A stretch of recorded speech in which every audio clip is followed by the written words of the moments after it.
The sea doesn't give up its secrets easily.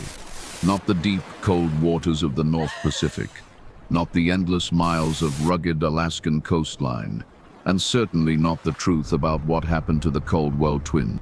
On June 17, 2004, 24-year-old identical twins Elise and Emma Caldwell set off from Whittier, Alaska, on what was supposed to be a 3-day sailing excursion through Prince William Sound. They were experienced sailors, having grown up navigating the waters of Puget Sound with their father, a former Coast Guard officer. The 32-foot sloop Artemis was their graduation gift to themselves, a reward for completing their master's degrees in marine biology at the University of Washington. The last confirmed sighting of the twins was at 3:42 p.m. that Thursday afternoon, captured on the harbor's security camera as they guided the Artemis out of the marina, Emma at the helm, Elise adjusting the mainsail. Both of them laughing as a gust of wind caught Elise's baseball cap and nearly sent it into the water. It was this mundane moment of joy, this final glimpse of two lives in motion, that would be replayed thousands of times in the months to come. They never returned to port. 3 days later, when the twins failed to check in with their mother as promised, the search began. By June 21st, the Coast Guard had deployed 3 vessels and 2 helicopters to scour Prince William Sound and the surrounding waters. The search area eventually expanded to cover over 14,000 square nautical miles. On June 25th, a fishing trawler spotted the Artemis drifting approximately 67 miles southeast of Cordova. The vessel was intact. The mainsail was properly furled. The emergency supplies were undisturbed. The dinghy was still secured to the deck. The twins' matching North Face backpacks were found below deck, containing clothes, toiletries, and their shared journal, with the last entry dated June 18th. Water like glass this morning. Saw orcas at dawn. He thinks they are residents, not transients. Heading to Blackstone Bay to see the glaciers. Should make it by nightfall. There was no sign of distress, no indication of a struggle, no blood. No damage to the vessel. Nothing to suggest what might have happened to the Caldwell twins. They had simply vanished. In the immediate aftermath, the prevailing theory was that the twins had somehow gone overboard. Perhaps they had been watching the whales too close to the edge, or taking photographs of the glaciers when a rogue wave hit. But this theory had problems from the start. The weather during those days had been unusually calm. And if they had fallen overboard, why were both of them affected? Why didn't one sister raise an alarm? Where were the life jackets that were noted to be missing from the boat's inventory? The investigation into the disappearance of Elise and Emma Caldwell would eventually become one of the most perplexing maritime mysteries of the 21st century. But to understand what happened, or at least to understand as much as we can know, we need to go back. We need to understand who these young women were and the circumstances that led them to those cold Alaskan waters in June of. Elizabeth and Catherine Caldwell, who would go by Elise and Emma from early childhood, were born on November 3, 1979, in Seattle, Washington, to Robert and Diane Caldwell. Robert was a Coast Guard officer stationed in Seattle, and Diane was a high school biology teacher. From their earliest years, the twins were inseparable, yet distinct. Even as toddlers, family members noted their ability to communicate with glances and gestures that seemed impenetrable to others, what their father called their twin speak. As identical twins, they were mirror images of each other, with one notable exception. Emma had a small crescent-shaped birthmark behind her right ear. Their mother would later say this tiny difference was God's way of giving the rest of us a fighting chance to tell them apart. Growing up in Seattle's Ballard neighborhood, the twins spent much of their childhood on or near the water. Robert Caldwell taught them to sail when they were 7, starting with small dinghies in the protected waters of Shilshole Bay. By the time they were teenagers, they were confidently navigating the complex currents and changeable weather of Puget Sound. Former classmates from Ballard High School described the twins as bright, athletic, and somewhat reserved. They were well-liked but maintained a certain distance from their peers, seemingly content in each other's company. They weren't antisocial, they participated in the sailing club, ran cross-country and were active in environmental causes, but they orbited each other in a way that sometimes made others feel like intruders. They weren't unfriendly, recalled Amy Donovan, who ran cross-country with the twins. They would invite you into their world, but you always knew it was a visit. Their real home was with each other. In 1997, tragedy struck the Caldwell family when Robert died of a heart attack while on duty. The twins were 17, in their senior year of high school. By all accounts, they handled their grief by turning even more inward, toward each other and toward the sea their father had loved. After Bob died, those girls practically lived on the water, Diane Caldwell told investigators. It was their way of keeping him close. I think they'd take the boat out for hours, sometimes all day. I worried, of course, but they were so capable. Bob had made sure of that. The twins attended the University of Washington together, both majoring in marine biology. They graduated with honors in 2001 and immediately enrolled in the university's master's program, focusing on orca-pod behavior in the Pacific Northwest. Their thesis work was groundbreaking, a detailed analysis of communication patterns among resident orcas that suggested more complex social structures than previously documented. After completing their master's degrees in May 2004, they were both offered positions at the Alaska Sea Life Center in Seward, scheduled to begin in September. The summer sailing trip through Prince William Sound was meant to be both a celebration and an exploration of their new home. The twins purchased the Artemis, a well-maintained 1985 Cape Dory 32, with money from a small inheritance from their father and savings from part-time jobs during graduate school. The vessel was thoroughly inspected before they took ownership and was deemed to be in excellent condition, with updated navigation equipment and safety features. In the weeks leading up to their departure, the twins were described by friends and family as excited and focused on their upcoming adventure. They spent hours planning their route through Prince William Sound, studying charts, reading weather patterns, and preparing the Artemis for the journey. They were meticulous about everything, said James Harlow, the previous owner of the Artemis. They checked every system twice. They asked all the right questions. They knew that boat inside and out before they ever took her out of the marina. The twins departed Seattle on June 10, 2004, trailering the Artemis behind their shared 1999 Toyota 4Runner. They drove the Alaska-Canada highway, camping along the way, and arrived in Whittier on June. They spent the night at the Harbor Master Inn, had breakfast at the Lazy Otter Cafe the next morning, and launched the Artemis around noon on June. The waitress who served them breakfast would later recall that they seemed in good spirits, though somewhat tired from the long drive. They were planning their route over coffee, she told police. One of them, I couldn't tell you which, was concerned about the weather, but the other said the forecast was clear for the next few days. They tipped well and thanked me by name. Just normal, nice young women. At 1:37 p.m., the twins purchased additional supplies at the harbor store. Extra batteries, 2 more disposable cameras, a local wildlife guide, and 2 bottles of wine. The clerk remembered them because they paid in exact change, counting out pennies together, then jokingly arguing about who was better at math. They were captured on the harbor's security camera at 3:42 p.m., sailing out into Prince William Sound. Emma at the helm, Elise adjusting the mainsail. The timestamp on this footage would become a critical marker in the investigation. The last confirmed moment when Elise and Emma Caldwell were known to be alive. When the Artemis was discovered drifting on June 25th, the investigation began in earnest. Alaska State Troopers, the FBI, and the Coast Guard conducted an exhaustive examination of the vessel and its contents.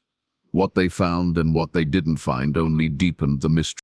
The boat's navigation system indicated that the Artemis had indeed reached Blackstone Bay on the evening of June 18th, as mentioned in the twins' journal. The vessel then moved north toward Harriman Fjord on June 19th and appeared to anchor there for approximately 14 hours. After that, The boat's movements became erratic, drifting with the currents until it was discovered on the twins' camera equipment was missing, including a Nikon D70 digital SLR camera that their mother confirmed they had taken on the trip. Their cell phones, basic Nokia models typical of 2004, were also missing, though this was less surprising, as cell coverage in Prince William Sound was virtually non-existent at that time. Perhaps most puzzling was the state of the galley.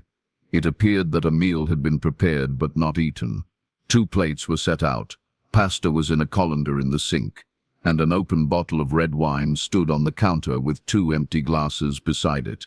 The burners on the stove were off, and all food items were properly stored, suggesting that whoever had prepared the meal had done so with normal care, not in a rush or under duress. The twins' sleeping bags were laid out in the main cabin, with their novels placed beside them. Emma was reading The Secret History by Donna Tartt, Elise, The Voyage of the Narwhal by Andrea Barrett. Both books were open and face down, as if the readers had stepped away momentarily, intending to return.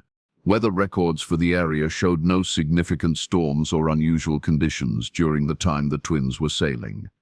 The seas were reported as calm to moderate, with visibility good to excellent. There had been no distress calls received from the Artemis, and the emergency position indicating radio beacon EPAB had not been activated. Investigators were left with a maddening absence of evidence. No signs of violence or struggle, no mechanical failures on the boat, no extreme weather events, no distress signals. Nothing that would explain why 2 experienced sailors would suddenly abandon their vessel in calm seas, apparently in the middle of everyday activities. As days turned into weeks, the search for the Caldwell twins gradually transitioned from a rescue operation to a recovery mission. Diane Caldwell refused to leave Alaska, taking up residence in a small apartment in Anchorage, making daily calls to investigators, and regularly chartering flights over Prince William Sound to continue the search herself. "I know my girls," she told reporters at a press conference in August. "If there's any way to survive, they would find it. They are out there somewhere, and I'm not leaving until I bring them home." By September, media interest in the case had begun to wane. The story of the missing twins was gradually being replaced by newer tragedies, newer mysteries. The investigation remained active, but had reached an impasse. And then came the suitcase.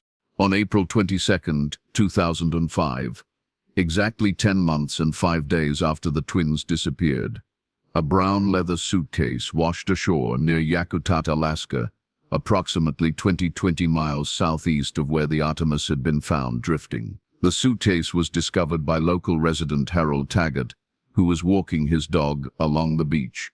"At first, I thought it was just garbage," Taggart later told investigators. "The beach gets all kinds of debris washing up, especially after storms. But then I saw it was a suitcase, and it looked too nice to have been in the water long. I was curious, so I dragged it above the tide line and opened it." Inside the suitcase, Taggart found a plastic bag containing a single Polaroid photograph, along with a woman's blue raincoat, a small brass compass, and a waterproof notebook with all of its pages torn out except for the last one. On that page was written a series of numbers, 47. The Polaroid photograph would quickly become the most disturbing piece of evidence in the case, and the subject of intense analysis and speculation. The image showed what appeared to be one of the Caldwell twins. Forensic experts could not determine with certainty which one standing on what looked like the deck of a fishing vessel. She was wearing a yellow raincoat and holding a current newspaper, the Anchorage Daily News, dated August 11, 2004, nearly 2 months after the twins disappeared. The woman in the photograph was not smiling. Her expression was neutral, blank. Some analysts would later suggest her eyes showed signs of fear or duress, but others dismissed this as subjective interpretation. What was objective and undeniable was the date on the newspaper, proving that at least one of the twins had been alive long after they were presumed lost at sea. In the background of the photograph, partially blurred but visible, was a portion of what appeared to be a fishing vessel's registration number.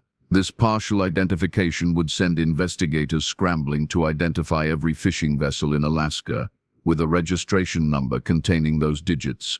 The discovery of the suitcase and its contents transformed the investigation. What had been presumed to be a tragic accident, two young women lost at sea, suddenly became something potentially more sinister. If one or both of the twins had been alive in August, where had they been? Who had taken the Polaroid? What did the series of numbers mean? And perhaps most disturbing of all, if one twin was alive in August, where was the other? The FBI took the lead on the revitalized investigation, with Special Agent Thomas Bedford assigned as the case coordinator. Bedford, a 17-year veteran of the Bureau with extensive experience in abduction cases, immediately recognized the complexity of what they were facing. The Polaroid changed everything, Bedford would later write in his case notes. We now had to consider scenarios that went well beyond a simple maritime accident. The presence of the newspaper in the photo was clearly intentional. Someone wanted us to know that at least one of the twins was alive on or after August 11th. The question was why. The photograph was subjected to extensive forensic analysis.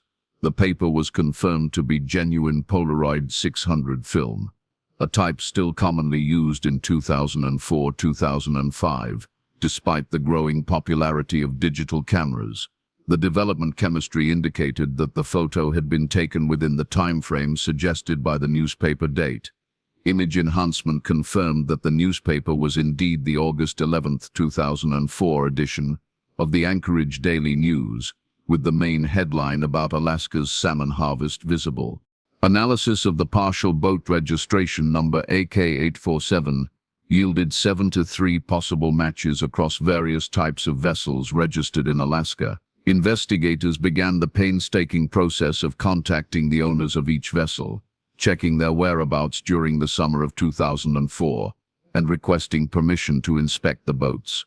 The series of numbers written in the notebook 47 12 33 09 21 14 proved more challenging to interpret. They didn't match any known coordinates in the region. They weren't a date in any standard format. They didn't correspond to any obvious cipher based on the twins' names or other personal information. Cryptographers from the FBI and NSA analyzed the sequence but could not determine its meaning with any confidence. The blue raincoat found in the suitcase was identified as a women's medium Columbia brand jacket, a model sold widely in outdoor stores throughout the Pacific Northwest. It did not match the yellow raincoat seen in the Polaroid, nor did it match the red and green raincoats that the twins had taken aboard the Artemis, according to their mother. The brass compass was a vintage model manufactured in the 1940s, with no serial number or distinguishing marks that could be traced to a specific owner. It was functional but showed signs of extensive use, with the cardinal points worn nearly smooth. The leather suitcase itself was a Samsonite model from the late 1990s, with no personal identifiers. Attempts to recover fingerprints or DNA from the suitcase and its contents were largely unsuccessful, yielding only partial, smudged prints that could not be matched to any database. As the investigation into the suitcase and its contents proceeded, agents also revisited the examination of the Artemis, looking for anything that might have been missed in the initial search. They re-interviewed everyone who had been in or near Prince William Sound during the period when the twins disappeared. They collected and analyzed records of all marine radio communications in the region during that time.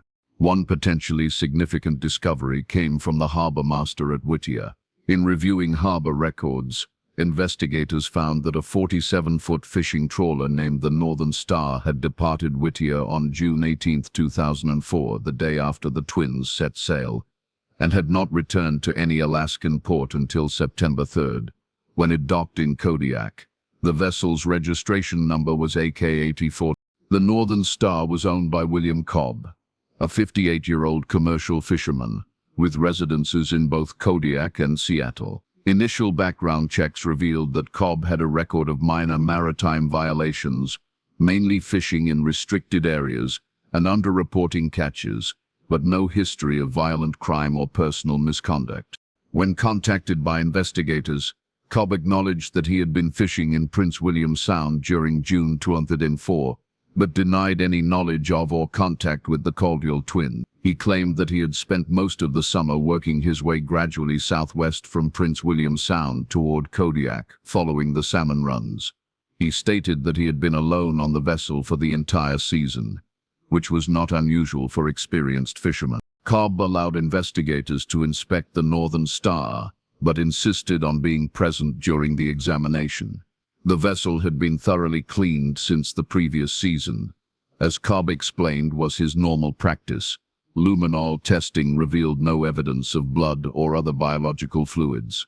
The deck configuration appeared to match what was partially visible in the Polaroid, but this could not be confirmed with certainty due to the limited view in the photograph. When shown the Polaroid, Cobb denied any knowledge of it or the woman pictured. He suggested that many fishing vessels had similar deck configurations, and that the partial registration number visible could match dozens of boats in the region. Without probable cause for a more invasive search or compelling evidence to contradict Cobb's statements, investigators were forced to treat him as a person of interest rather than a suspect. They placed him under surveillance and began a deeper background investigation, but the initial lead seemed to be cooling rather than heating up. Meanwhile, other investigators pursued the possibility that the suitcase itself might provide geographic clues. Ocean current analysis suggested that if the suitcase had entered the water near where the Artemis was found drifting, it could indeed have traveled to Yakutat over the course of 10 months, depending on when it entered the water. However, it could also have entered the water from numerous other locations along hundreds of miles of coastline. As spring turned to summer in 2005, the investigation seemed to be generating more questions than answers. The suitcase and Polaroid had transformed the case from a presumed accident to a possible abduction, or worse. But hard evidence remained elusive. The twins' family, friends, and the investigators themselves were caught in a painful limbo. Now knowing that at least one of the twins had survived the initial disappearance, but with no clear path to discovering what had happened to her afterward, or to her sister. Then, in July 2005, another discovery would add yet another layer to the already complex mystery.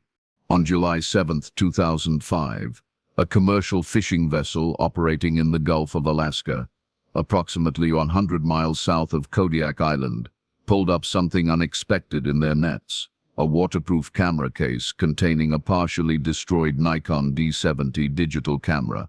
The memory card was still intact. The fishermen turned the camera over to authorities, who quickly connected it to the Caldwell case. The serial number matched the camera that Diane Caldwell had reported as belonging to her daughters. The water damage to the camera was extensive, but FBI technicians were able to recover 37 images from the memory card. The first 29 photographs were exactly what one would expect from the twins' sailing trip.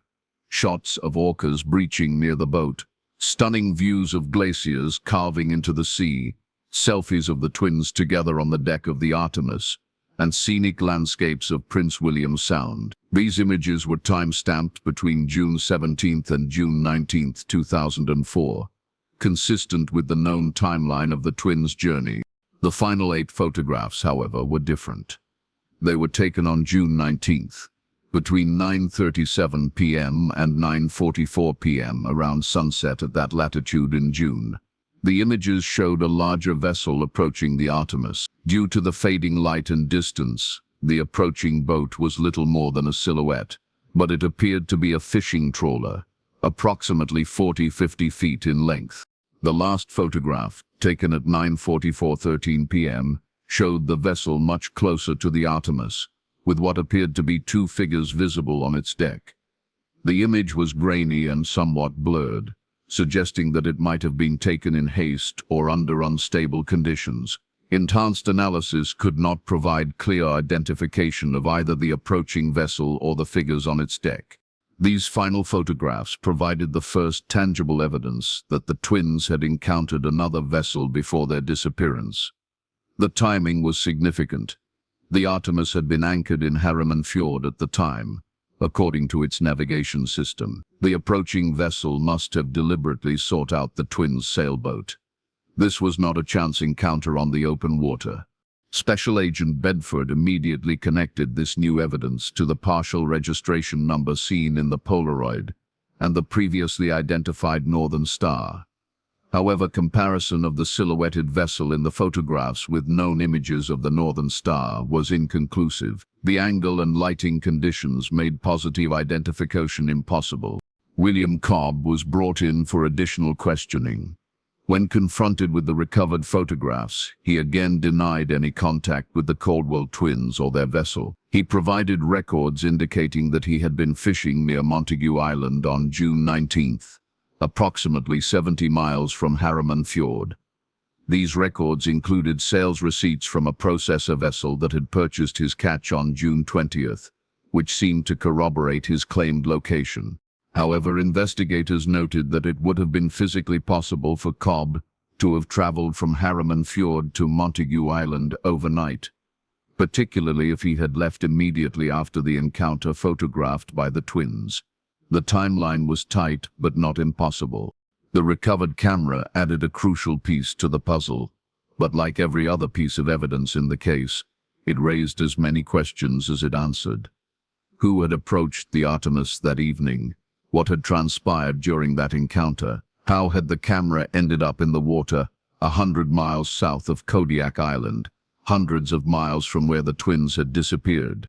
As investigators grappled with these questions, an unexpected development occurred that would draw public attention back to the case in a dramatic way.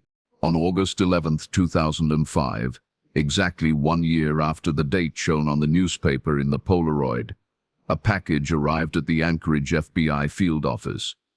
It had been mailed from Seattle 2 days earlier, with no return address. Inside was a USB drive containing a single audio file and a typed note that read simply, "Listen carefully." The audio file was 47 seconds long. It began with the sound of waves and wind, clearly recorded outdoors on or near the ocean. After approximately 12 seconds, a woman's voice became audible. The voice was distant, as if recorded from several yards away, but the words were clear enough to be transcribed. "Can't keep this up much longer. If you find this, tell Mom we tried." The voice was then interrupted by a male voice, too distant to make out specific words. There was the sound of movement, possibly a struggle, and then the recording ended abruptly. Audio experts at the FBI laboratory in Quantico analyzed the recording extensively. They determined that it had likely been made on a portable digital recorder rather than a cell phone, based on the audio quality and background noise pattern. They also confirmed that the voice belonged to one of the Caldwell twins, though they could not determine with certainty which one. The male voice was too indistinct for any analysis. Background noise analysis detected the sound of a diesel engine running throughout the recording, consistent with the type used in fishing vessels and other commercial boats.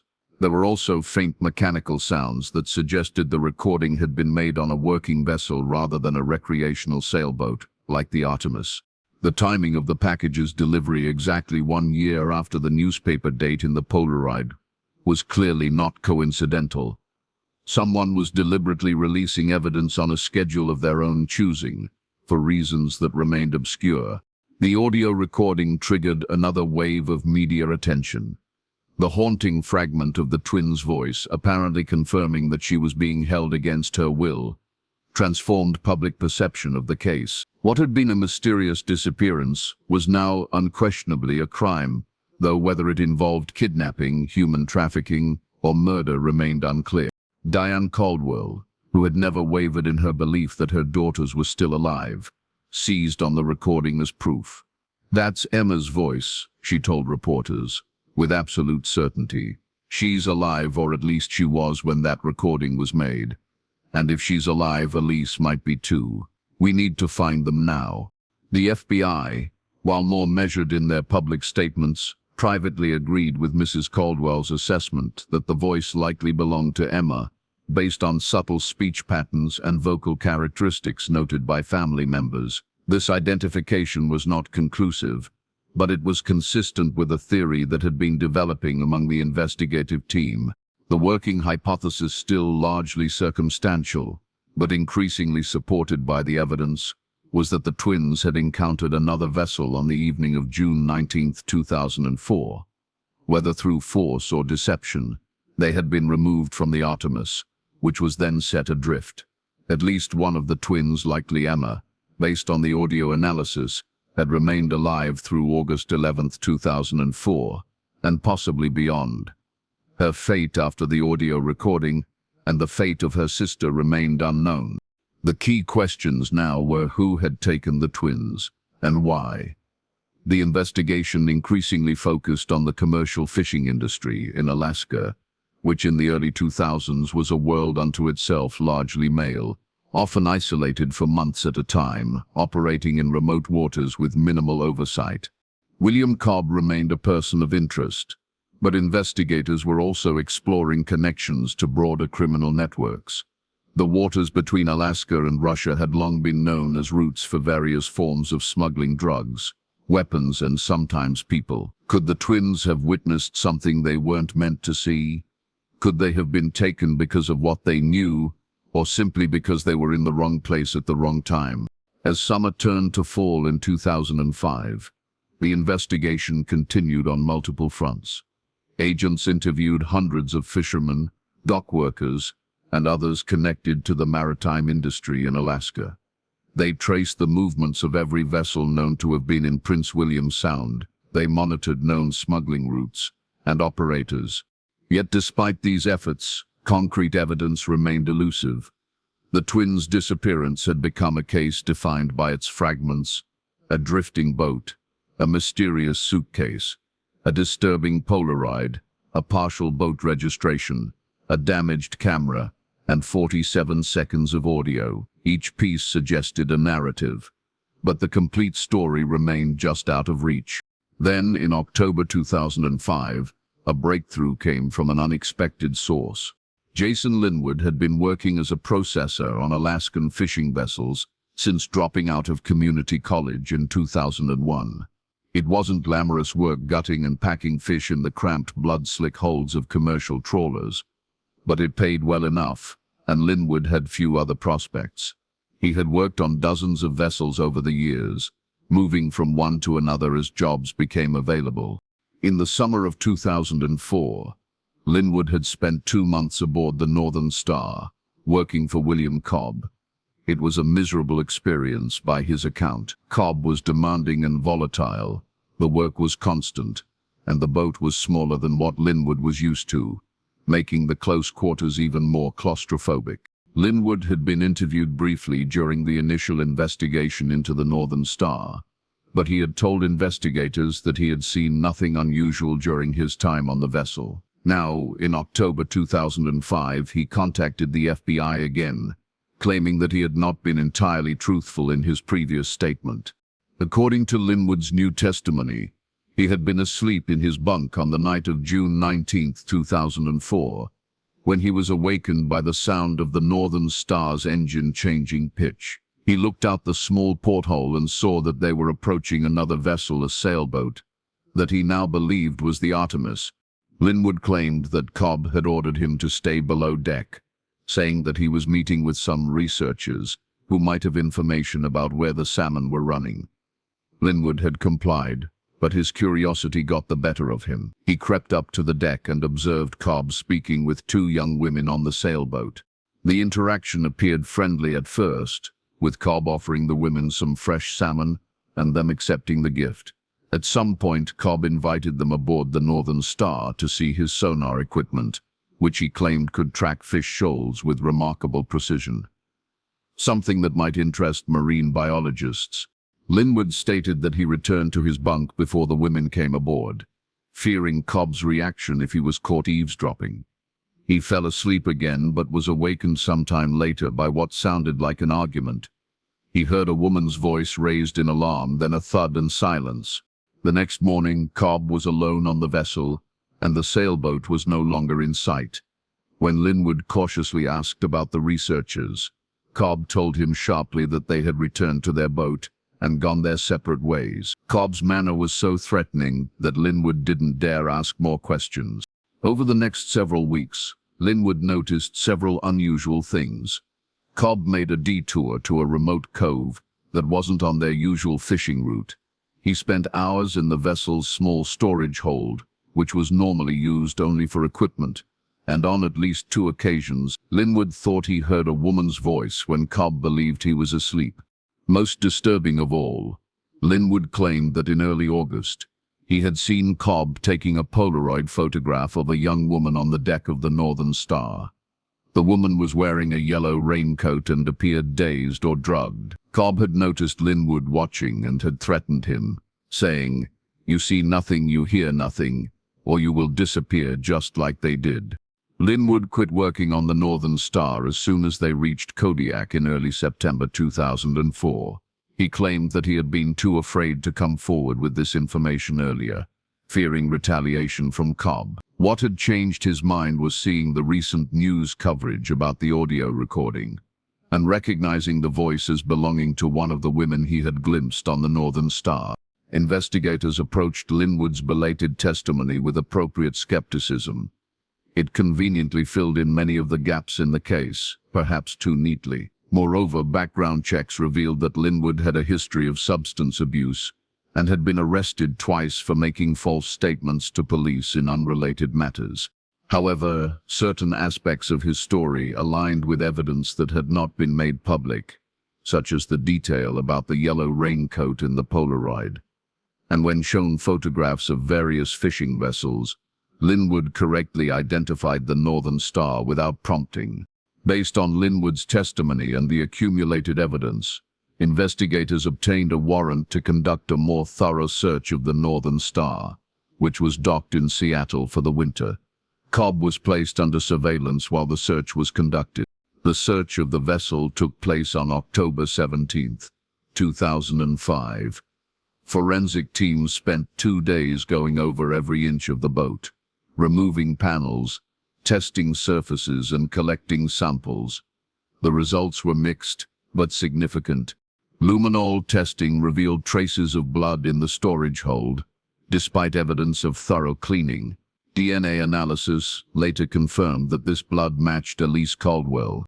Behind a false panel in Cobb's cabin, investigators found a small box containing several items: a University of Washington student ID card belonging to Emma Caldwell, a woman's silver bracelet that Diane Caldwell later identified as belonging to Elise, and 3 more Polaroid photographs.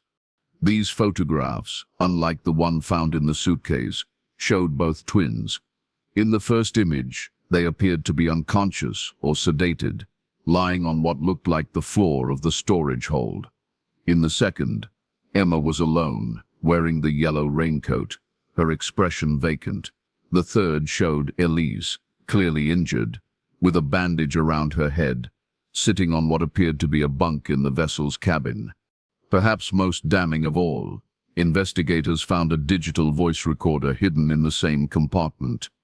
The device's memory contained several audio files, including the same 47-second clip that had been sent to the FBI office in August. With this evidence in hand, authorities moved to arrest William Cobb.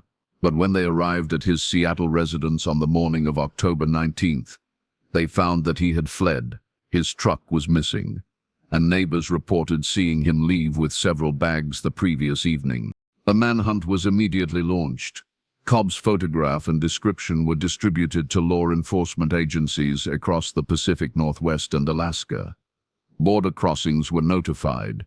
Ports and marinas were placed on alert.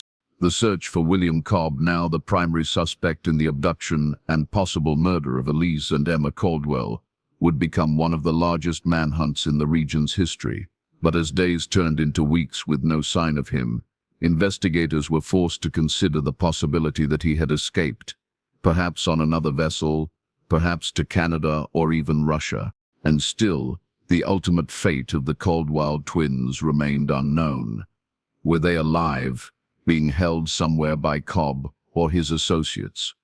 Had they been killed, their bodies disposed of in the vast, cold waters of the North Pacific? Or was the truth Something else entirely, something not yet glimpsed in the fragments of evidence that had so far come to light. As the year 2005 drew to a close, these questions hung over the investigation like a dark cloud. For Diane Caldwell, for the investigators, and for the public that had followed the case with growing horror and fascination, the need for answers had become almost unbearable. But answers would come, in ways no one could have anticipated, and from sources no one would have expected. The search for William Cobb extended through the harsh Alaskan winter of 2005-2006. As temperatures plummeted and daylight dwindled to a few precious hours, investigators followed every lead, no matter how tenuous. Border patrols were on high alert. Coast Guard vessels stopped and searched boats throughout the inside passage. Wanted posters bearing Cobb's weathered face hung in every port town from Seattle to Barrow. But as the ice formed and then thickened on the lakes and fjords of the north, the trail grew equally cold. It was as if William Cobb had vanished into the vastness of the Alaskan wilderness, a vastness that had swallowed the Caldwell twins before him. For Diane Caldwell, the winter brought a torturous mixture of hope and dread. The evidence found on the Northern Star confirmed her worst fears. Her daughters had been taken by force, at least one of them had been injured, and both had been alive months after their disappearance. But this knowledge only sharpened the anguish of uncertainty. Were her girls still alive? Were they being held somewhere, waiting for rescue? Or had the discovery of evidence on Cobb's vessel come too late? Not knowing is its own kind of hell, she told a reporter during a rare interview in December 2005. Every night I go to sleep wondering if my daughters are cold, or hungry, or afraid. Every morning I wake up wondering if they woke up too, somewhere out there. It never stops, this wondering. Special Agent Thomas Bedford understood this torment all too well. In his 17 years with the Bureau, he had worked dozens of abduction cases, and he knew that time was rarely an ally. With each passing day, the likelihood of finding the twins alive diminished, yet the evidence suggested that this was no ordinary abduction. The calculated release of the Polaroid and audio recording, the deliberate timestamps, the cryptic series of numbers, all pointed to a perpetrator playing a longer, more complex game than most. Cobb is smart, Bedford noted in his case file. He's been navigating the waters between Alaska and Russia for 30 years. He knows every cove, every inlet, every hiding place along thousands of miles of coastline. He's used to being alone for months at a time, used to being self-sufficient, and most importantly, he's patient. This isn't someone who acts on impulse. Everything we have seen suggests planning, calculation. This assessment was reinforced by the FBI's psychological profile of Cobb, completed in November, based on interviews with former associates, employment records, and other background information. The profile described him as intelligent, methodical, and socially isolated, with a deep-seated need for control. He had never married, had few close relationships, and spent most of his life at sea. Perhaps most significantly, several people who had worked with Cobb mentioned his unusual interest in twins. A former crew member recalled that Cobb had a collection of books and articles about twins, particularly identical twins. Another remembered him asking detailed questions about a set of twins he had met at a bar in Kodiak, questions that had seemed overly personal and made everyone uncomfortable. This interest, combined with the discovery of the Polaroids on the Northern Star, led investigators to consider whether the abduction of the Caldwell twins might have been not a crime of opportunity but a targeted action, something Cobb had planned after learning about the twins' intended voyage through Prince William Sound. As this theory developed, investigators expanded their search to include properties and vessels connected to Cobb. Beyond the Northern Star, they discovered that he owned a remote cabin on Montague Island, accessible only by boat or floatplane. A search of the property in January 2006 revealed evidence that someone had been there recently, but no sign of Cobb or the twins. They also learned that Cobb had another vessel, a 28-foot aluminum skiff with an enclosed cabin. registered under the name of a defunct fishing company he had once owned. This boat, the Selkie, had not been seen since June. Its disappearance roughly coincided with the twins' abduction, raising the possibility that Cobb might have transferred the women to this smaller, more maneuverable vessel at some point. The winter months brought other developments as well. Forensic analysis of the Polaroids found on the Northern Star confirmed that they had been taken in July and August 2004, based on subtle clues in the background and technical aspects of the film development. The audio recordings found on the digital voice recorder included several fragments beyond the 47-second clip that had been sent to the FBI. In one, a female voice identified by Diane Caldwell as Elise could be heard reciting what sounded like coordinates, though the audio quality was too poor to make out the specific numbers. In February 2006, a new piece of evidence emerged.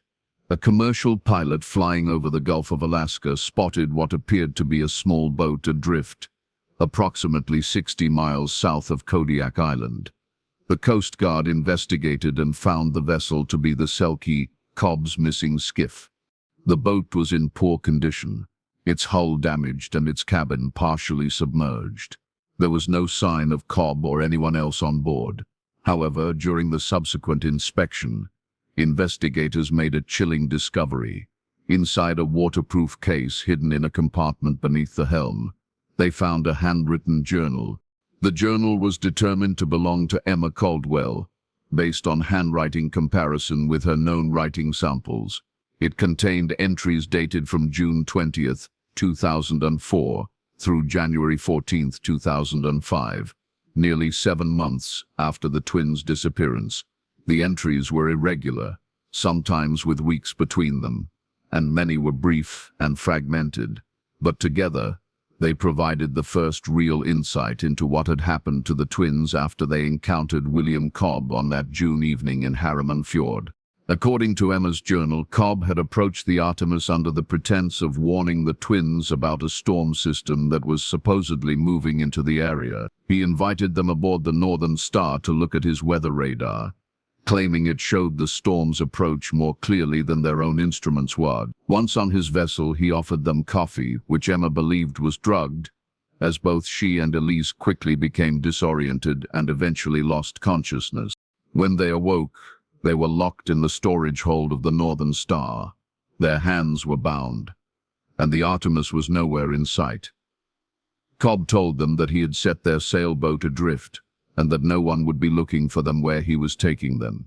Over the following days, the twins were kept separated much of the time, with one in the hold and one in a small cabin. Cobb seemed particularly fixated on their identical appearance, frequently commenting on it and asking detailed questions about their experiences as twins. He would sometimes confuse them deliberately, calling Emma by Elise's name and vice versa, as if testing whether they would correct him. Emma wrote that Cobb didn't physically abuse them, but maintained control through isolation, disorientation, and the implicit threat of their vulnerable position. He kept the boat far from shipping lanes and other vessels, making escape or rescue seem impossible. He limited their food and water when they resisted his questions or demands. By early July, according to the journal, Cobb had established a routine. The twins were allowed on deck separately for brief periods, always under his close supervision. He began taking photographs of them, sometimes forcing them to pose with newspapers to document the date.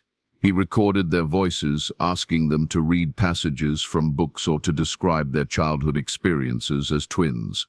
Emma's journal suggested that she and Elise had attempted to leave messages or clues whenever possible. They would whisper information about their location or Cobb's plans when they thought the voice recorder might be on, but Cobb wasn't listening. They tried to include meaningful gestures or expressions in the photographs, hoping someone might recognize their distress. In August, according to Emma, something changed. Cobb became increasingly agitated, spending hours listening to marine radio transmissions and frequently changing course. Emma believed he had somehow learned that the search for the twins was intensifying or that investigators might be closing in on him. It was during this period that he took the Polaroid with the August 11th newspaper, which would later be found in the suitcase at Yakutat. The journal entries became more sporadic and fragmented after August, suggesting that conditions deteriorated further.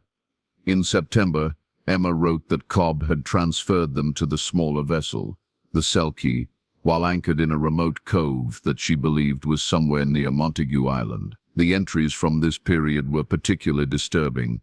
Sept 18, Elise is sick, fever, coughing, begged tea for medicine. He brought aspirin but nothing else. Says we will reach the place in 2-3 days if weather holds. Won't say where or what it is. He tried to see stars last night to figure out direction but too cloudy. Sept 21, E worse. Delirious at times. C worried. I can tell. Not about her but about his plans. Keeps saying this wasn't supposed to happen. Heading north now I think. Engine sounds different. Rougher water. The final entries painted an increasingly desperate picture. By December they were apparently anchored somewhere along what Emma believed was the Alaska Peninsula. Elise's health had improved somewhat, but both twins were weakened by months of captivity and inadequate nutrition. The winter conditions were harsh, with the small vessel providing minimal protection from the cold. The last entry, dated January 14th, eastbound the Key. Tonight we try. If anyone finds this, tell Mom we love her. The numbers are where to look. 47 1 12 33 09 21 14. Remember us. This entry, with its reference to the same numerical sequence found in the suitcase, suggested that the twins had planned an escape attempt.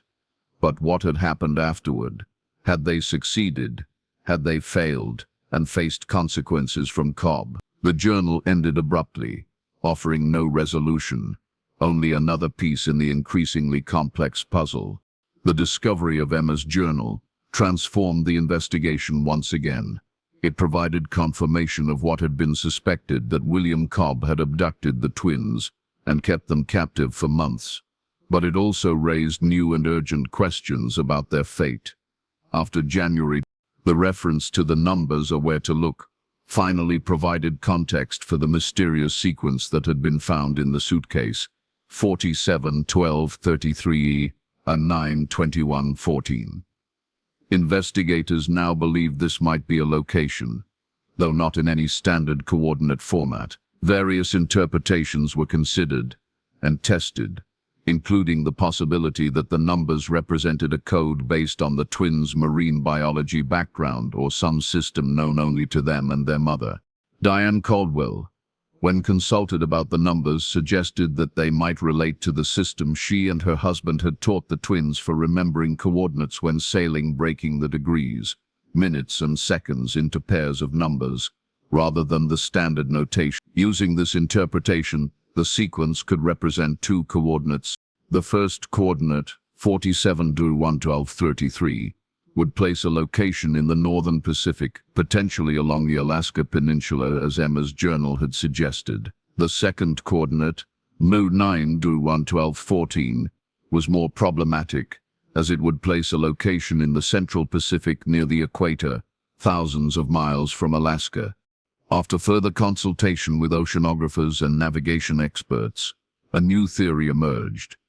What if the numbers represented not latitude and longitude, but rather a latitude and a deviation from a known reference point? If 09-2114 represented a bearing rather than a coordinate, and if that bearing was taken from a specific known location at 47-1233, it might point to a very specific spot. Using this interpretation, and taking the Montague Island cabin as the reference point, which was indeed near 47-1233 latitude, investigators calculated a location approximately 17 miles offshore, in relatively shallow water near the edge of the continental shelf. This area was known for its strong currents and treacherous conditions, particularly in winter.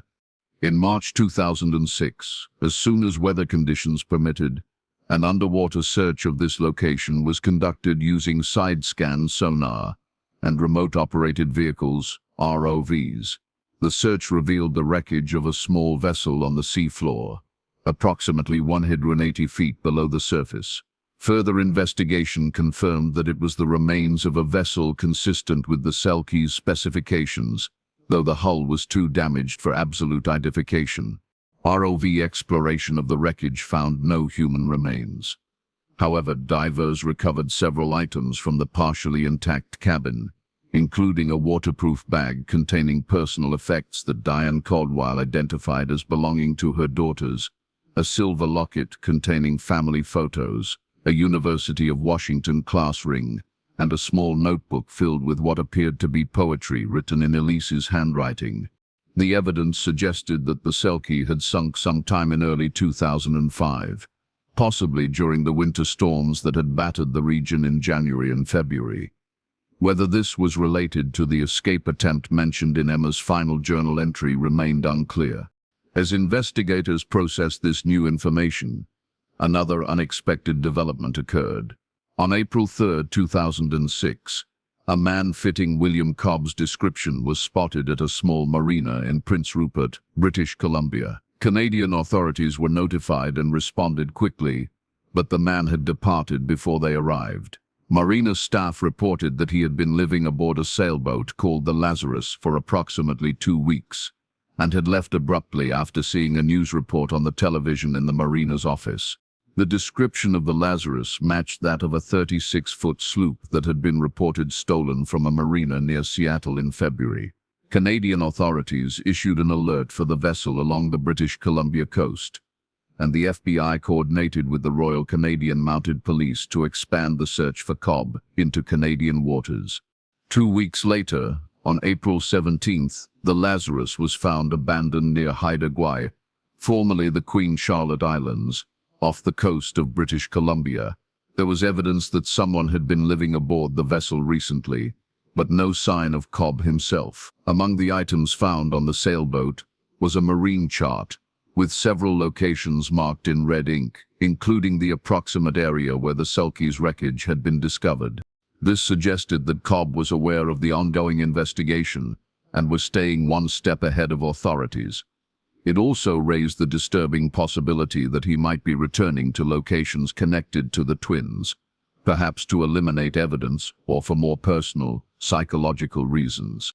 As spring turned to summer in 2006, the investigation seemed to be at another impasse. The discovery of the Selkie's wreckage and the items belonging to the twins pointed to a possible conclusion that they had died when the vessel sank in early 2005, but without bodies or more definitive evidence. This remained speculative. The sightings of Cobb indicated that he was still alive and on the move, but his actual whereabouts remained unknown. Then, in July 2006, a development occurred that would once again upend the investigation's trajectory. Catherine Archer was a 28-year-old wilderness guide, leading kayaking tours in Glacier Bay National Park. On the morning of July 12, 2006, she was preparing for a day tour when she noticed something unusual on the shoreline about half a mile from the visitor center. What appeared to be a person sitting motionless on a large piece of driftwood, facing the water. Thinking it might be a hiker in distress, Archer paddled over to investigate. As she approached, she saw that it was a woman, thin and weathered, wearing layers of mismatched clothes that appeared too large for her frame. The woman didn't acknowledge Archer's approach, continuing to stare out at the water with an unsettling fixity.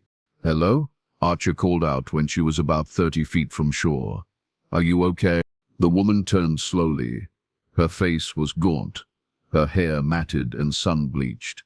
But what struck Archer most was her expression, a look of such profound disorientation that it seemed she wasn't fully present in her own body. "I'm waiting for my sister," the woman said, her voice hoarse and uncertain. "She said to meet her here when the tide was out." Archer beached her kayak and approached cautiously.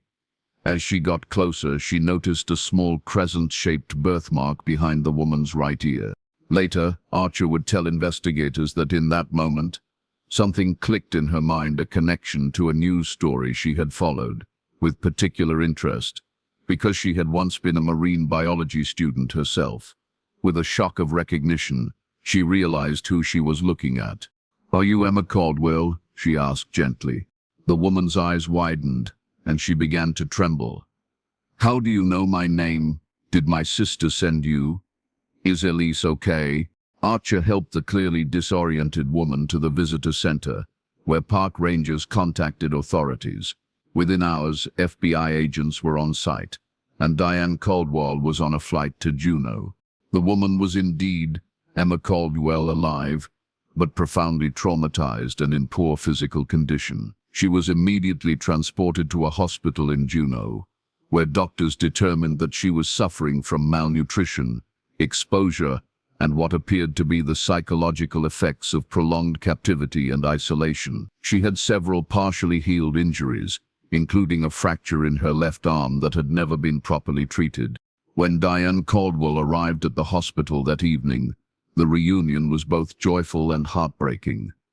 Emma recognized her mother but repeatedly asked about Elise, seeming unable to process or accept information about her twin. Her mental state fluctuated between periods of lucidity and confusion, with significant gaps in her memory. Over the following days, as Emma's physical condition stabilized, Special Agent Bedford conducted a series of gentle, careful interviews, hoping to understand what had happened to her and her sister, and where William Cobb might be. The picture that emerged was fragmented but horrifying. According to Emma's account, she and Elise had indeed attempted to escape from the Selkie in January 2005. During a violent storm, they had found a key to their restraints and waited until Cobb was occupied with navigating the increasingly dangerous condition. Their plan was to take the small inflatable dinghy and try to reach shore, despite the treacherous waters. In the chaos of the storm and their escape attempt, the Selkie had been badly damaged, whether from the storm itself or from actions taken by Cobb or the twins. Remained unclear in Emma's telling. The vessel began taking on water rapidly. Emma remembered being in the water, the cold so intense it felt like burning. She remembered Elise grabbing her hand, trying to pull her toward the dinghy. After that, her memories became disjointed and confused. She believed that she had made it to the dinghy and that Elise had been with her at first. She had fragmentary memories of drifting for days, of rain and snow, of crushing thirst. She remembered the dinghy washing ashore somewhere along a rocky coastline, but she couldn't recall if Elise had still been with her at that point. Her account of the time between the shipwreck and her discovery at Glacier Bay, approximately 18 months, was even more fractured. She described moving through forests and along shorelines, occasionally encountering cabins or camps where she would take supplies when no one was present. She spoke of hiding whenever she heard voices or boats, convinced that Cobb was searching for her. Most disturbingly, Emma insisted that she had seen Elise multiple times during this period, though the encounters were always brief and often at a distance. She described following signs that she believed Elise had left for her arrangements of stones or branches that held meaning only for them. She said they had established meeting points throughout the wilderness, but had somehow always just missed each other. "She's still out there," Emma told Bedford during their third interview. "She's waiting for me to find her. That's why I was at Glacier Bay. It's one of our meeting places, one of the last ones." Medical and psychological experts consulted by the FBI suggested that Emma might be suffering from a combination of trauma-induced psychosis and complicated grief. The sightings of her twin were likely a psychological response to the trauma of separation and loss, a coping mechanism that allowed her to maintain hope in otherwise unbearable circumstances. However, without definitive evidence of Elise's fate, investigators had to consider all possibilities, including the remote chance that both twins had survived the sinking of the Selkie, but had somehow been separated afterward. As Emma's physical health improved, she was able to provide more specific information about locations where she had been held captive and areas she had traversed during her time in the wilderness. This led to several coordinated searches throughout southeast Alaska, but no sign of Elise was found.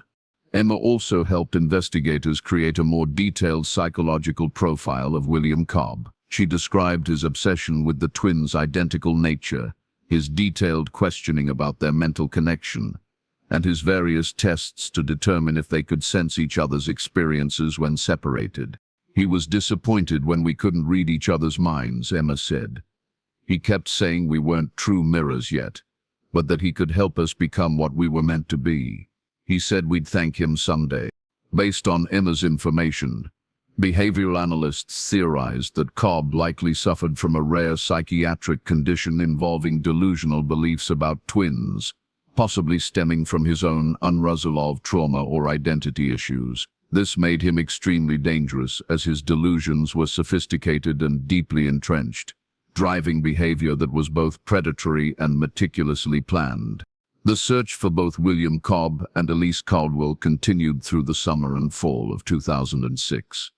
Emma, once physically recovered enough to travel, returned to Seattle with her mother, where she began the long process of psychological recovery. She worked with investigators whenever her condition allowed, reviewing maps, looking at photographs of remote locations, and trying to piece together the fragments of her traumatic experiences. In October 2006, another significant piece of evidence emerged. A remote wildlife research station on Baranof Island recorded footage of a man matching Cobb's description on one of their trail cameras. The man appeared to be living in the wilderness, dressed in layers of weathered clothing and carrying a makeshift pack. He looked considerably thinner than in previous photographs, but was still recognizable. This sighting triggered an intensive search of Baranof Island and the surrounding areas. National Park Service rangers, Alaska state troopers, FBI agents, and wilderness search specialists combed the dense forests and rugged coastline. Infrared-equipped helicopters scanned for heat signatures. Tracking dogs were brought in from the mainland. On November 14, 2006, the search team discovered a small camp hidden in a ravine, approximately 3 miles from where the trail camera had captured its image. The camp was crude but functional: a lean-to shelter, a fire pit, stored food, and various tools and implements improvised from natural materials and salvaged items. There was no sign of Cobb, but among the items found at the camp was a waterproof case containing several notebooks. The handwriting in these notebooks was identified as Cobb's, based on comparison with known samples. The contents were disturbing, rambling manifestos about the sacred nature of twinship, detailed observations of the Caldwell twins during their captivity, and increasingly paranoid writing about being pursued by authorities who couldn't understand his work. The final entry was dated November 10th, just 4 days before the discovery of the camp. "They are closing in. I can hear their helicopters, but they won't take me, and they won't find what I have hidden." The perfect mirror remains, waiting for its reflection to return. In the sacred waters, in the depths where they first came together, that's where the answer lies. When the time is right, I will complete what I started. This cryptic entry, with its references to sacred waters and where they first came together, set off immediate concerns. Did Cobb know where Elise was? Was she still alive somewhere? Or was he referring to something else entirely, perhaps the location where he had first encountered the twins in Harriman Fjord? The search intensified, expanding to include Harriman Fjord and surrounding areas. Teams re-examined the location where the Selkie's wreckage had been found. Marine units patrolled the waters between Baranof Island and the mainland, watching for any sign of movement. On November 23, 2006, a Coast Guard vessel spotted a small skiff moving at high speed near the entrance to Glacier Bay. When they attempted to intercept, the skiff accelerated, leading to a pursuit. The operator of the skiff, visually confirmed to be William Cobb, eventually turned toward the shore, running the vessel onto a rocky beach and fleeing into the forest. A perimeter was established, and search teams moved in systematically. As darkness fell, infrared sensors detected a heat signature moving rapidly along a ridge above the shoreline. Tactical teams converged on the location, only to see a figure silhouetted against the night sky at the edge of a cliff, approximately 200 feet above the water. "William Cobb," called out the team leader through a bullhorn. This is the FBI. You are surrounded. Lay down on the ground with your hands behind your head.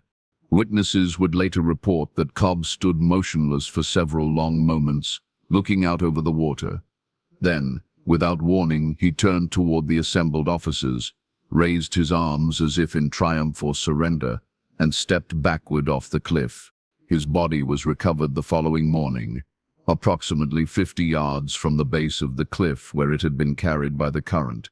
The medical examiner determined the cause of death to be blunt force trauma consistent with the fall. Cobb's death left many questions unanswered. Most critically, the fate of Elise Caldwell remained unknown. Had she died in the sinking of the Selkie, as seemed most likely? Had she survived for some time afterward, perhaps even leaving the signs that Emma believed she had seen? Or was there some other, as yet undiscovered, scenario? Investigators continued to search locations connected to Cobb and the twins throughout the winter of 2006-2007, as weather conditions allowed. They explored remote cabins and camps across southeast Alaska. They conducted additional underwater searches in areas suggested by Emma's fragmented recollections and the cryptic writings in Cobb's journals. In April 2007, a significant discovery was made. A team of divers exploring an underwater cave system near the location where the Artemis had been found drifting discovered a metal box anchored to the cave floor, approximately 60 feet below the surface. The box, when brought to the surface and opened, was found to contain a waterproof case with several items: a USB drive, a small journal with the University of Washington logo, and a silver locket identical to the one found in the wreckage of the Selkie, a locket that Diane Caldwell had identified as belonging to Emma. This discovery raised immediate questions.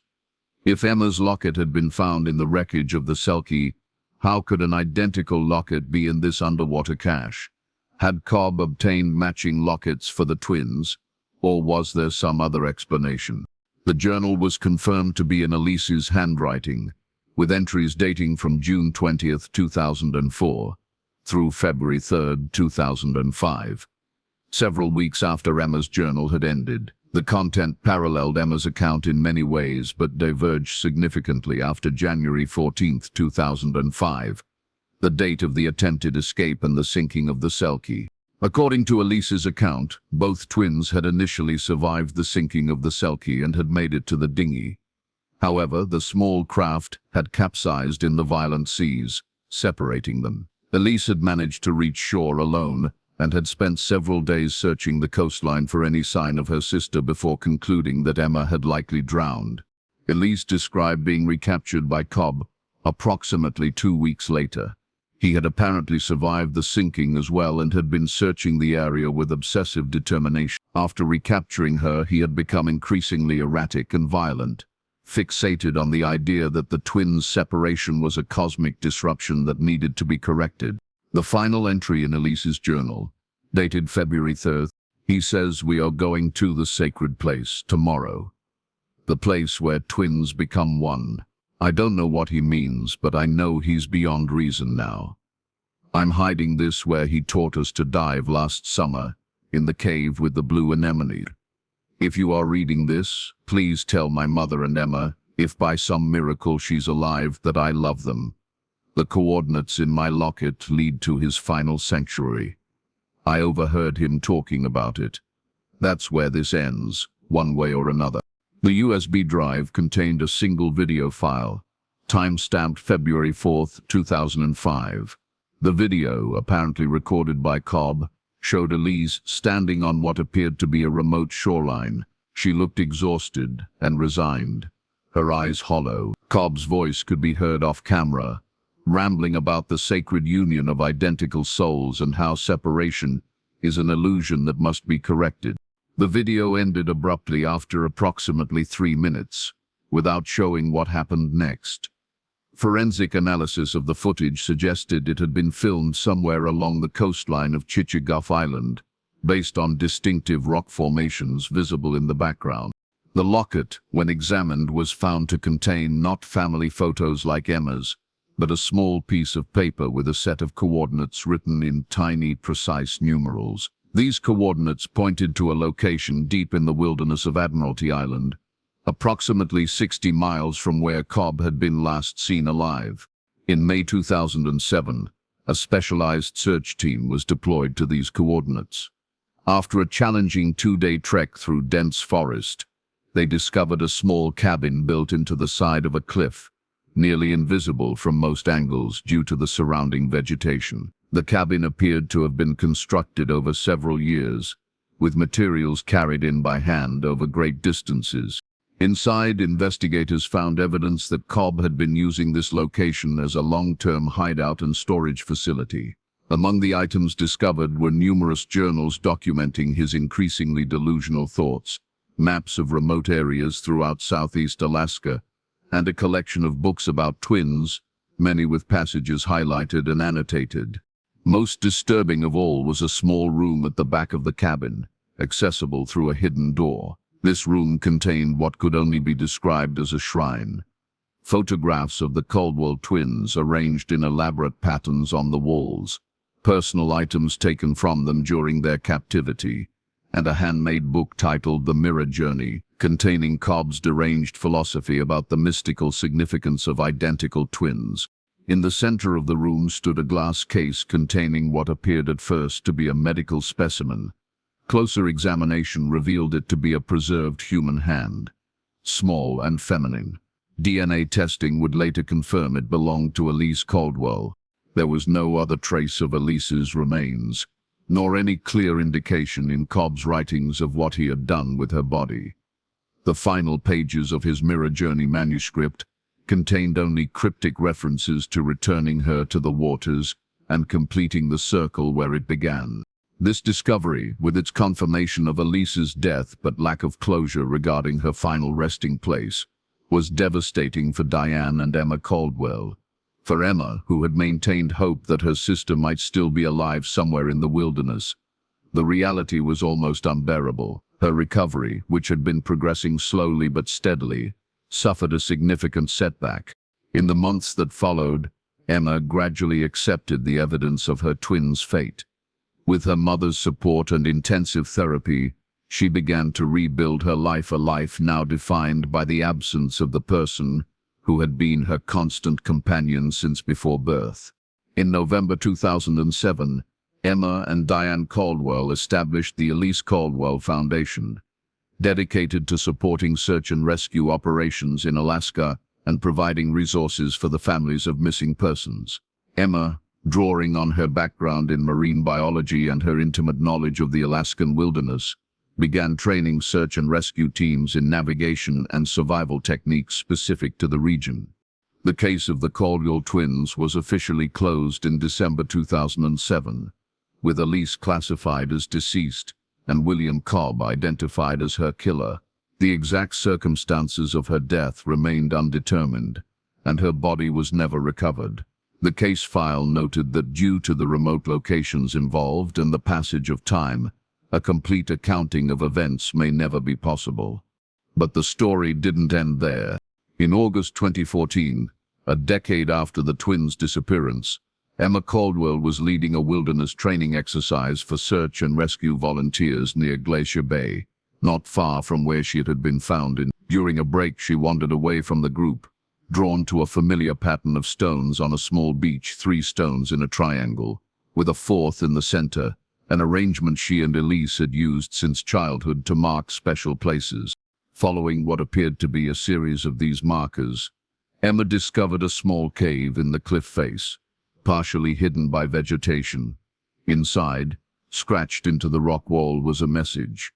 If you find this, know that I forgive him. The water takes what it wants, but it gives back too. We are always mirrors, even across the final divide. Look for me where the orcas gather at dawn. The message was dated February 10, 2005. 6 days after the date of Cobb's final video of Elise. Handwriting experts would later authenticate the message as being in Elise's hand, though they noted signs of extreme duress in the formation of the letters. The dating, however, created a troubling inconsistency. If Elise had died on or shortly after February 4th, as all evidence suggested, How could she have left this message 6 days later? Some investigators theorized that Cobb might have forced Elise to scratch the message earlier, with a false date, as part of his delusional scenario. Others suggested that the date might simply be an error, made by someone in a traumatized state who had lost track of time. Emma Caldwell had her own theory. In a rare interview given in 2016, she explained, "Those who haven't experienced what we went through can't understand how time becomes fluid, how reality bends. In those final days, Elise and I were connected in ways that transcend normal understanding. The message isn't a mystery to me. It's just my sister, finding a way to say goodbye." The discovery of this final message brought a measure of peace to Emma and Diane Caldwell, even as it added one last layer of ambiguity to a case already shrouded in uncertainty. It suggested that Elise, even in her final days, had maintained some agency, some connection to her twin, some hope that her words might someday be found. For those who studied the case, it remained a haunting reminder of human vulnerability and resilience. Two young women, identical in appearance but individual in spirit, had set out on what should have been a journey of exploration and celebration. Instead, they had encountered a darkness that had separated them forever, or perhaps not quite forever, if one believed Emma's understanding of their connection. The sea doesn't give up its secrets easily. Not the deep, cold waters of the North Pacific. Not the endless miles of rugged Alaskan coastline. Some questions remain unanswered, some mysteries unsolved. But in the enduring bond between the Caldwell twins, a bond that seemingly transcended even death, there is a truth that neither the sea nor William Cobb could ever fully claim. As for Emma Caldwell, she continues her work with search and rescue teams throughout Alaska. She lives in Juneau now, in a small house overlooking the water. On clear days, she can see the distant shapes of glaciers, the same glaciers that she and Elise had set out to explore on that June morning. And sometimes, in the earliest hours of dawn, she takes her kayak out into the bay, paddling to where the resident orcas gather with the rising sun. She sits in silence on the still water, watching them surface and dive, their black and white forms like moving mirrors reflecting the first light of day, waiting perhaps for a reflection of her own.